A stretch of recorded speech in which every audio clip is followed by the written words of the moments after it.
And our hearts are heavy for the over 900 veterans that call this place home, and for the hundreds of people that work here every day to create a loving, caring environment where veterans in the final years of their lives can live a life of dignity, comfort, and safety.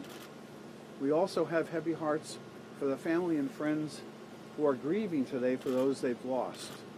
We have nothing but the highest regards for the efforts of all of law enforcement that responded yesterday so rapidly and so thoroughly and completely effectively. And I got to just reinforce that nothing is more important to those of us in the agency than the care of the veterans entrusted to us who call this place, like in the other 7 homes that we run throughout the state of California, that call the Veterans Home at Yountville home. So thank you, Mr. Mayor. Hello, everybody. Realize this is a really difficult day. I and members of the Pathway Home family and the Yountville family lost 3 beautiful people yesterday. We also lost one of our heroes who clearly had demons that resulted in the terrible tragedy that we all experienced here. The Pathway Home has served over 450 of our warriors over 10 years. This is the first time we've ever had a serious incident. We don't want to forget that we have thousands, tens of thousands of our veterans that continue to need the kind of support that the Pathway Home gives. We're a very small community here in Yountville and the Napa Valley. We have people here in the audience that have supported the Pathway Home from day one, and we will continue to give that support to our veterans that need it. We'll be meeting a little bit later today as a board of directors for the Pathway Home to discuss how we're going to continue to care for our veterans that are in the program. We have 6 members in the program today, and how we're going to continue moving forward to serve our veterans that need our help. The 3 women that were lost yesterday dedicated their lives to helping our veterans. In particular, since 9/11, in the Afghanistan and Iraq conflicts, the wars that have sent so many of our brothers and sisters back home with new challenges. And we're going to continue to rise up and give them the type of assistance and care that they all need. I appreciate Secretary Imbasciani and his entire team from Sacramento, all of the representatives from Congressman Mike Thompson, Senator Bill Dodd, Assemblymember Cecilia Aguilar-Curry, all of our local officials here in Napa County for all the support they've given us at the Pathway Home and all of us here at the California Veterans Home. If you have any specific questions that I can answer, I will try to. Yes? Mayor, could you start out by speaking a little bit about the 3 women in particular, what you, of them as people, describe them as how you view their character? Well, like I said, they live their lives selflessly to serve others, and in particular to serve our veterans. They were excellent at what they do. They will be sorely, sorely missed on a professional level, even more so on a personal level. Each of them brought energy, vitality, personality to their jobs, and that's so critical when we're talking about supporting our veterans that have post-traumatic stress and traumatic brain injury in particular.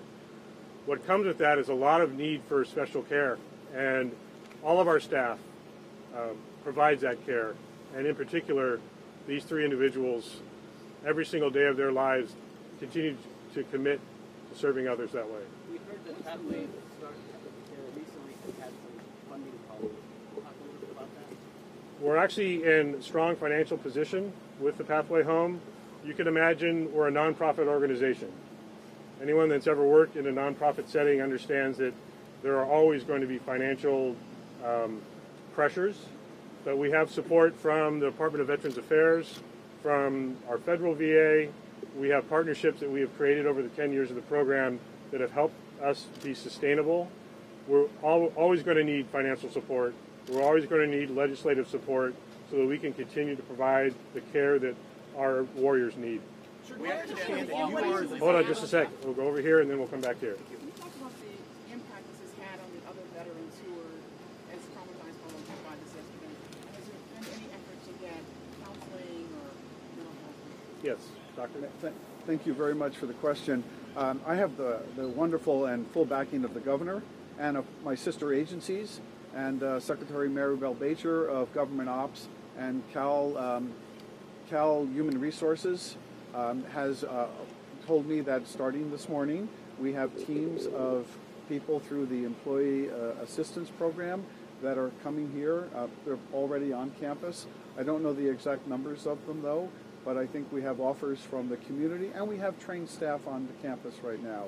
Yes, the veterans were, some of them traumatized. We're working with them. We also have employees that have now issues also, and we're going to work with them for as long as it takes. We understand that Wong recently left the treatment program here. Can you explain why? I'm not going to get into the personal details of the situation. That will come out eventually through the investigation. There are certain privacy issues that we have to maintain. Had it involved anything involving violence? Had there been some violence episode involving I think I just answered the question, which is I'm not going to get into the personal situation, especially because of privacy concerns.